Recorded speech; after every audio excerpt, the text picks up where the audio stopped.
एक तरफ दुनिया दो मोर्चों पर महायुद्ध लड़ रही है। रूस यूक्रेन पर रोज हमले कर रहा है तो इजराइल हमास को खत्म करने के लिए आए दिन मिसाइलें दाग रहा है। इन दोनों युद्धों ने ग्लोबल सप्लाई चेन पर असर डाला। इससे न सिर्फ ग्लोबल इकोनॉमी चरमराई बल्कि रोजगार में कमी और महंगाई में बढ़ोतरी देखी गई है।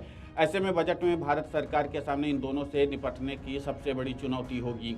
आज यानी 23 जुलाई को बजट पेश होने जा रहा है। यह बजट न सिर्फ टैक्स पेयर्स के लिए जरूरी होगा बल्कि उन लाखों युवाओं के लिए भी खास होने जा रहा है जिनका सपना एक दिन टैक्स पेयर्स बनने का है। बजट भाषण में देखना दिलचस्प होगा कि वित्त मंत्री निर्मला सीतारमण के ब्रीफकेस से देश की इकोनॉमी को बूस्टर डोज मिलता है या सिर्फ ये आम बजट बन करके रह जाता है। 23 जुलाई की सुबह 8:40 पर वित्त मंत्री निर्मला सीतारमण अपने घर से मंत्रालय निकलेंगी। सुबह 9 बजे के करीब वे बजट तैयार करने वाली मंत्रालय की टीम के साथ फोटो सेशन करेंगी।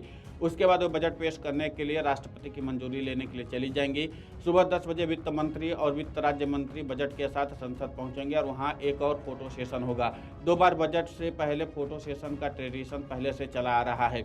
इसके बाद 11 बजे निर्मला सीतारमण सदन में बजट पेश करेंगी और अपना बजट भाषण देंगी। वित्त मंत्री निर्मला सीतारमण द्वारा बजट पेश करने के बाद दोपहर को 1 बजे के आसपास प्रधानमंत्री नरेंद्र मोदी बजट पर अपनी प्रतिक्रिया देंगे।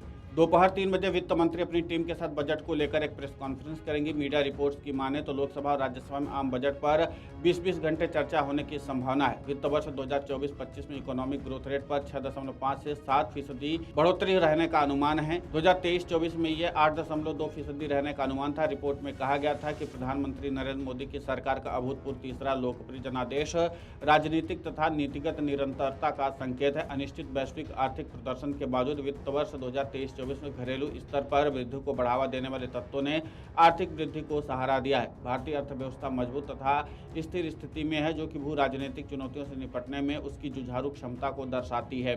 वैश्विक महामारी के प्रभावों से पूरी तरह से निकलने के लिए घरेलू मोर्चे पर कड़ी मेहनत करने की जरूरत होगी। बेहतर कॉर्पोरेट और बैंकों के बही खाते में निजी निवेश को और मजबूती मिलेगी। विदेश में बसे भारतीयों द्वारा भेजा गया धन 2024 में 3.7% से बढ़कर $124 अरब हो गया है। 2025 में इसके $129 अरब पर पहुंचने का अनुमान है। प्रधानमंत्री नरेंद्र मोदी ने लोकसभा चुनाव के लिए भारतीय जनता पार्टी का घोषणा पत्र जारी करते हुए कहा था 70 सालों से ऊपर के सभी नागरिकों को 5 लाख रुपए तक के मुफ्त इलाज के लिए आयुष्मान योजना के दायरे में लाया जाएगा। उन्होंने ये भी कहा था कि पार्टी का धन निवेश के जरिए लोगों के मान सम्मान को और बेहतर जीवन तथा रोजगार सुनिश्चित करने। ऐसे में उम्मीद की जा सकती है कि इस बजट में सरकार इस घोषणा को पूरा कर सकती है। सरकार बजट में प्रधानमंत्री आवास योजना के लिए और फंड भी जारी कर सकती है। ऐसे में नया फंड रिलीज होने से मार्च 2025 तक ग्रामीण इलाकों में 31.4 लाख घरों के निर्माण का लक्ष्य पूरा किया जा सकेगा। प्रधानमंत्री आवास योजना मोदी सरकार की एक फ्लैगशिप स्कीम रही है। ये योजना सरकार के हाउसिंग फॉर ऑल लक्ष्य को पूरा करने के लिए बनाई गई है। प्रधानमंत्री आवास योजना के तहत ग्रामीण इलाकों में मार्च 2024 तक 2.95 करोड़ घर बनाए जाने का लक्ष्य रखा गया था।